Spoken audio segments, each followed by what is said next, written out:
Halo, balik lagi di channel Ulan Maulana, dan hari ini kita belajar tentang mengenal pecahan. Apa itu pecahan? Pecahan merupakan bilangan yang dapat dinyatakan sebagai hasil bagi dari bilangan bulat yang kemudian nantinya akan disebut pembilang dengan bilangan bulat lainnya yang kemudian kita sebut sebagai penyebut. Bentuknya kurang lebih seperti ini. Nah, ini bacanya adalah 2/5, di mana 2 disebut pembilang, dan yang 5 ini disebut penyebut. Intinya, yang di atas itu pembilang, yang di bawah itu penyebut. Sampai di sini paham ya? Kalau misalnya kita kasih contoh yang lain, misalnya 7/10. Nah, 7 ini adalah pembilang, yang 10 ini adalah penyebut. Dalam bentuk umum pecahan, biasanya pembilang akan lebih kecil daripada penyebutnya. Kalau misalnya penyebutnya lebih kecil daripada pembilang, bisa disebut pecahan tidak? Bisa, tapi nanti bentuknya akan kita ubah menjadi pecahan campuran, dan itu akan ada di materi selanjutnya. Next, kita akan belajar tentang bagaimana menentukan nilai pecahan pada sebuah bangun datar yang diarsir. Tentukan luas daerah yang diarsir berikut. Kita lihat contoh A. Di sini ada sebuah lingkaran yang dibagi menjadi 3 bagian. Kita lihat di sini ada bagian yang pertama, bagian yang kedua, dan ada bagian yang ketiga. Bagian pertama dan kedua adalah bagian yang diarsir. Jadi berapakah luas daerah yang diarsir? Kalau ada pertanyaan seperti ini yang teman-teman dapat, adik-adik dapat, adik-adik cukup menghitung ada berapa bagian yang warnanya berbeda atau yang diarsir, warnanya lebih gelap. Nah, di sini ada yang ini 1 dan 2, berarti ada 2 daerah. Kemudian kita tulis per, lalu kita hitung ada berapa bagian yang membentuk lingkaran ini. Ada 1, 2, 3, ada 3 bagian. Jadi jawabannya luas daerah yang diarsir adalah 2/3. Artinya ada 2 daerah yang diarsir dari 3 daerah secara keseluruhan. Kita lanjut untuk contoh berikutnya biar lebih paham lagi. Nah, di sini ada bentuk segitiga, di mana segitiganya terbagi menjadi 2 bagian. Ini adalah bagian pertama, ini adalah bagian kedua. Ditanyakan ada berapa atau luas daerah yang diarsirnya berapa. Kita lihat bagian yang gelap dulu. Bagian yang gelap ada 1 bagian. Kita tulis 1, kemudian per, lalu ada berapa bagian yang membentuk segitiga ini?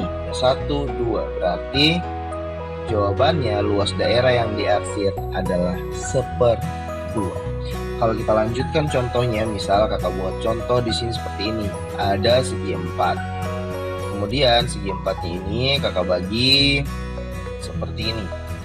Lalu diarsir seperti ini. Pertanyaannya adalah berapa luas daerah yang diarsir dari bangun yang ini?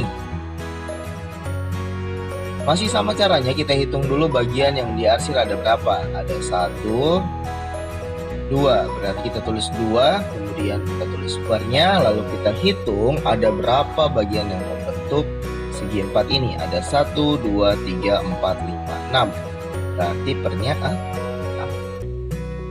Oke, paham ya? Jadi jawabannya 2/6. Kita lanjut. Letak pecahan pada garis bilangan. Letak pecahan-pecahan dapat ditunjukkan melalui garis bilangan seperti contoh berikut. Nah, di sini kakak punya garis bilangan. Ada 3 buah garis bilangan dari 0 sampai 1 dan semuanya sama. Kenapa? Karena umumnya pecahan itu berada antara 0 sampai 1. Nah, kita lihat untuk yang bagian pertama. Bagian pertama di sini ada garis, tapi kita tidak tahu di sini pecahan nilainya berapa. Mudah saja, yang pertama adalah kita hitung ada berapa kali lompatan sebelum mencapai angka 1. Kita hitung dari 0. 1, 2. Ada 2 lompatan, berarti kita tulis pernya 2. Untuk mencapai titik ini, ada berapa lompatan yang kita lakukan dari 0? 1. Nah, kita tulis 1. Atau cara mudahnya kita lihat ada berapa, ya ini garis keberapa sebelum muncul angka 1. Oh, ini adalah garis yang pertama muncul, maka di sini kita tulis 1. Kita lanjut untuk contoh kedua agar adik-adik lebih paham.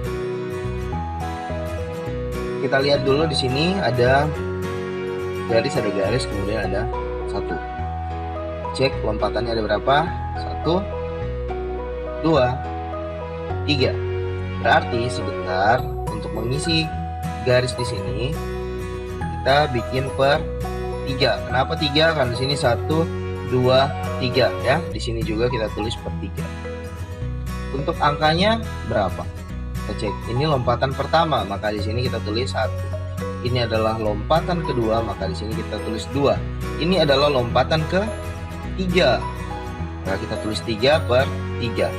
3 per 3 ketika pembilang sama dengan penyebutnya itu sama dengan 1. Bukan hanya ini ya, ini juga. Ini lompatan pertama 1 per 2, lompatan kedua 2 per 2 sama dengan 1. Intinya ketika pembilang sama dengan penyebut maka nilainya 1. Kita lanjut untuk contoh yang terakhir. Kita cek lompatannya ada berapa? 1, 2, 3, 4. Ada 4 lompatan, berarti nanti di sini kita akan tulis per 4. Di sini juga per 4. Di sini juga per 4. Kemudian kita isi atasnya dengan ngecek lompatannya. Ini lompatan pertama, maka di sini tulisnya 1. Ini lompatan kedua tulisnya 2. Lompatan ketiga tulisnya 3. Dan kalau ditanyakan yang di sini berapa? 4 per 4. Karena lompatan keempat dari 4 lompatan sebelum mencapai angka 1. Karena pembilang sama dengan penyebut, maka nilainya juga sama, yaitu 1. Kalau dilihat di sini 2 per 2 sama dengan 3 per 3 sama dengan 4 per 4. Intinya balik lagi, kalau pembilang sama dengan penyebut nilainya 1. Misal kakak tulis di sini 1000 per 1000. Ini juga nilainya 1. 1 juta per 1 juta juga nilainya 1. Berapapun itu, kalau sama pembilang dan penyebutnya maka nilainya adalah 1. Sampai sini paham ya? Yang tidak paham bisa dimundurkan videonya kemudian ditonton lagi. Oke. Kita masuk ke latihan soal. Dalam kantong plastik terdapat 24 gundu. 24. 2 per 3 dari gundu tersebut dikeluarkan. Berapa banyak gundu yang tersisa di dalam kantong? Nah, pertama kita harus cari tahu dulu. 2 per 3 dari gundu itu nilainya berapa? Ada berapa banyak? Kan kita tidak tahu, kita cuma tahu pecahannya 2 per 3. Tapi kita tidak tahu 2 per 3 itu nilainya berapa. Apakah nilainya 10, apakah nilainya 12, apakah nilainya 18, kita tidak tahu nilainya berapa. Nah, itu yang harus kita hitung terlebih dahulu. Cara menghitungnya mudah. Kita lihat di sini 2 per 3. Kita tulis 2 per 3. Kalau teman-teman mendapatkan soal cerita dan kemudian membaca kata dari itu dalam matematika bisa diganti dengan tanda kali. Ya, dari gundu. Kita cek yang ada kata gundunya mana? Ini ya. Gundu. Ada berapa gundunya? 24. Nah, yang ini bisa kita bagi dulu. 24 dibagi 3. Ayo, 3 kali berapa yang hasilnya 24? Betul. 8. Ya. Jadi ini 3 bagi 3 nilainya 1, 24 bagi 3 nilainya 8. Kemudian kita kalikan 2 kali 8 sama dengan 16. Ya. Jadi gundu yang dikeluarkan ada 16 buah. Sekarang yang ditanyakan adalah berapa banyak gundu yang tersisa di dalam kantong. Kalau tadinya kakak punya 24 gundu, kemudian kakak keluarkan, berarti dikurang ya 16 gundu, berarti sisa berapa? Betul sekali, sisa 8 gundu. Paham ya?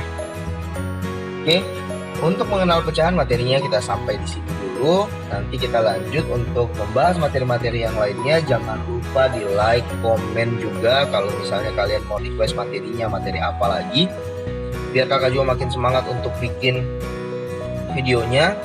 Tolong di share video ini agar juga lebih banyak orang yang mau belajar tentang mengenal pecahan, biar teman-teman kalian yang hari ini juga belajar dari rumah lebih bersemangat juga belajar. Oke, sampai di sini dulu. Sampai ketemu di video selanjutnya. Assalamualaikum warahmatullahi wabarakatuh.